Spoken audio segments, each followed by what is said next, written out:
Let's get to our next guest now and look at the bigger picture. Investment markets, as we know, performed very well in full year 24. So what are the key takeaways that we can look back at and learn? Grant Mundell from Equity Trustees joins me now to discuss his take. Grant, kicking off a new financial year, what can we learn from the one that's been passed? Oh, thanks very much for having me. Yeah, no, it was a really interesting year, as always, very dynamic and many things happening. I mean, 1 year ago, many people were fretting about higher inflation, higher rates and the impact on economic growth. But as we know, equity markets performed very, very well. And during the course of the year, obviously, we saw that, inflation started to normalise, rate cut expectations came through and resilient economic data helped. But I thought what was really interesting was the range of divergence in different areas of the market and how industry factors showed how they're such an important consideration when investing, as well as understanding the composition of different markets. So when we look at some of the markets, we saw obviously international equities outperforming the ASX 200. But within international markets, it was obviously really the US which drove that. And within the US, it was obviously the Magnificent Seven, because outside of that, the other 493 stocks really probably struggled to some degree. And calendar year to date, we've seen the Magnificent Seven contribute around 63% of the S&P 500 return thus far. Thought it was also interesting to note that the outperformance of the A-REITs over FY24 relative to global REITs. So the A-REITs were up around 24%, global REITs up around 5%. And again, it was really on the back of that probably artificial intelligence thematic, which drove Goodman Group, which was, is around 40% of the A-REIT sector.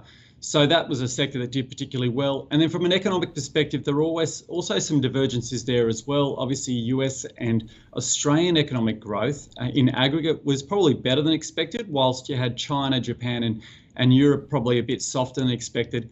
And we could probably point to things such as the strong migration rates in Australia and the US, the spend on labour-intensive services, and that probably bolstered and helped the labour market, high house prices and also government spend.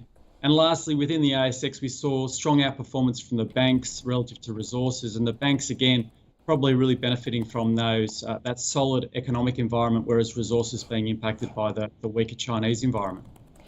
When you talk there about the REITs, it was interesting that Macquarie Group is saying you should continue to buy into those, particularly ahead of any rate cuts that we might see coming from the RBA. Do you think that's a sector or a thematic that can continue to perform well this year? Yeah, it's a good point because, last year you'd sort of typically think the A-REITs shouldn't do so well in a period of higher rates. So if you are of the view that rates will come down, that will be supportive to the REITs in general and the broader sector. As mentioned last year, it was really the performance of Goodman Group, which was up around 73%, which drove that sector. And given it is such a large part of the A-REITs, it did quite well. Whereas obviously you can see from the global REITs, they were sort of a bit more subdued, and that was because it was a higher rate environment. I would caution, however, that obviously there are some subsectors within the property market which are still facing some structural headwinds. As we know, the office environment, and the work from home thematic is a little bit of a headwind. But if you do see rates starting to come down, obviously that's going to help an interest rate sensitive sector such as the REITs. Probably helps the retail subsector to some degree as well. All right. And Grant, when we're looking as well in terms of how to position, what are you looking at in positioning your portfolios as we kick off this new financial year?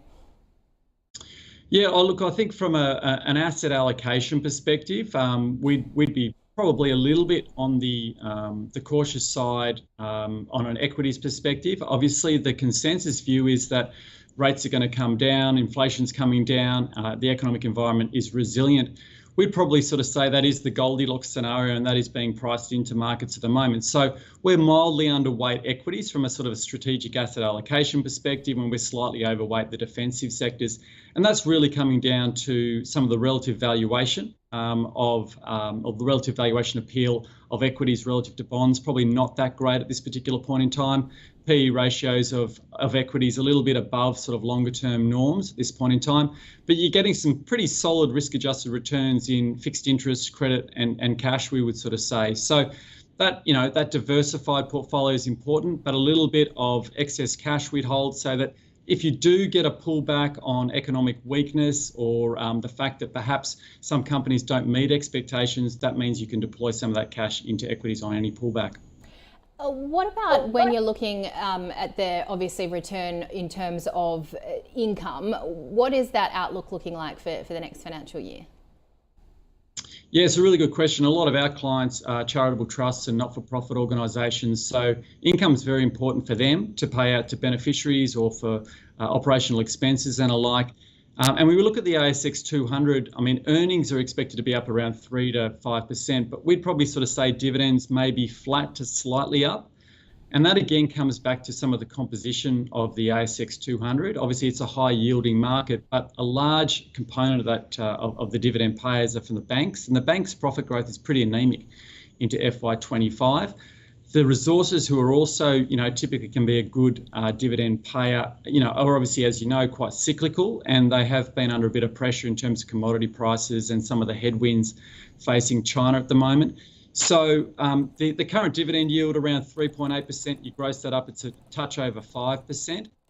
Conversely, if we look at some of the other parts of the market, whether it be fixed interest, credit, cash and the like, you're actually getting some okay income that's coming through. So, for example, in listed credit, we'd probably be saying you'd be getting 5.5% to sort of 6%. Fixed income sort of around that sort of 4.5% mark. So that's looking a little bit more stable. So, different components can add to the income generation for a portfolio. But Australian equities, where typically a lot of the income, especially tax-exempt income, can come through from retirees or tax-exempt organisations, perhaps a little bit more flat.